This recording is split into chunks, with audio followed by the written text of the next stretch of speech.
বর্তমানে দেশের মধ্যে আমরা দেখতে পাই অনেকেই আছে যাদের হাজার হাজার অর্থ সম্পদ রয়েছে, যারা প্রভাবশালী, তাদের মধ্যে অনেকেই কোরবান দেয় এই উদ্দেশ্যে যে আমি আমার সমাজের মধ্যে, আমার জেলার মধ্যে, আমার থানার মধ্যে, আমার এলাকার মধ্যে আমি সবচেয়ে বড় গরু অথবা উট অথবা বকরি অথবা ছাগল আমি কোরবান দিব, এই উদ্দেশ্যে যে মানুষে আমাকে বলবে আমি সবচেয়ে বড় গরু কোরবান দিয়েছি, সবচেয়ে বিশাল বড় গরু আমি কোরবান দিয়েছি, মানুষ একথা বলবে, এই উদ্দেশ্যে সে কোরবান দেয়।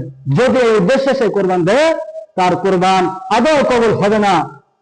আমরা দেখতে পাই দেশের মধ্যে অনেকেই যখন জিলহজ মাসে চলে আসে, কোরবানের নির্দিষ্ট সময় চলে আসে, তখন তারা কোরবান দেওয়ার জন্য প্রতিযোগিতা শুরু করে। এই উদ্দেশ্যে আমি এই বছরে দেশের মধ্যে সবচেয়ে বড় বড় যত গরু আছে আমি সবচেয়ে বড় গরুগুলো কোরবান দিব, এই উদ্দেশ্যে যে মানুষ আমাকে বলবে আমি সবচেয়ে বড় গরু কোরবান দিয়েছি, অথচ তার খাস নিয়ত নেই। বলা হয়েছে কোরবান দিতে হবে, আগে জানতে হবে স্পষ্ট ভাবে যে কোরবান শব্দের অর্থ কি, কোরবান কাকে বলে, কোরবান কেন দিব, আমি কোরবান দিলে কি হবে, কোরবান দেওয়াটা কি জন্য, আমি কোরবান কেন দিব। কোরবান শব্দের অর্থ হচ্ছে ত্যাগ করা। অথচ বর্তমানে এমন এক পরিস্থিতি হয়েছে, অনেক প্রভাবশালী আছে যারা কোরবান কি জানে না, অথচ তারা ফজরের যে ফরজ যে বিধানগুলো আছে সেগুলো আদায় করে না। অথচ কোরবান হচ্ছে যারা প্রভাবশালী, যাদের অর্থ সম্পদ আছে, মুসলমান, তাদের জন্য ওয়াজিব। যাই হোক, আমি এদিকে আমার বক্তব্য লং করতে চাই না, সংক্ষিপ্ত আকারে আমার বক্তব্য শেষ করতে চাই। যারা আমি তাদেরকে বলতে চাই, যারা আপনারা মানুষকে দেখার জন্য কোরবান দিয়ে থাকেন, আসলে আপনাদের কোরবান আদৌ কবুল হবে না। কোরবান দিতে হবে একমাত্র আল্লাহ তাআলার সন্তুষ্টি অর্জন করার জন্য কোরবান দিতে হবে। আমি আবার স্পষ্ট ভাষায় আবার বলে দিতে চাই, কোরবান দিতে হবে একমাত্র আল্লাহ তাআলার সন্তুষ্টি অর্জন করার খাস নিয়তে। আমি যদি কোরবান দিই মানুষকে দেখার জন্য, তাহলে আমার কোরবান কবুল হবে না।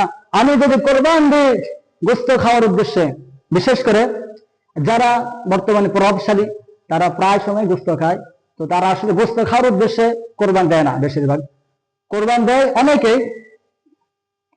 অনেকেই কোরবান দেয়। আমি নিজে দেখেছি বাস্তবায় যে অনেকেই কোরবান দেয়। ঢাকা শহরে অনেক প্রভাবশালী লোক আছে, অনেক ডিলার, অনেক শিল্পীপতি, অনেক অর্থ সম্পদের মালিক, 5টা 10টা 20টা 30টা গরু কিনে নিয়ে আসে। এরপরে সাংবাদিক আসে, এরপর চ্যানেলওয়ালা আসে, এরপরে অনেক টিভিতে দেখা যায় এখানে সেখানে এখানে যে আমি 10টা কোরবান দিতেছি, আমি 20টা কোরবান দিতেছি, আমি 50টা কোরবান দিতেছি, আমার গরুর দাম 20 লাখ, আমার গরুর দাম 60 লাখ, আমার গরুর দাম 1 কোটি 2 কোটি 3 কোটি। কি আজীব তামাশা! তুমি কোরবান দিবে আল্লাহ তাআলার সন্তুষ্টি অর্জন করার জন্য।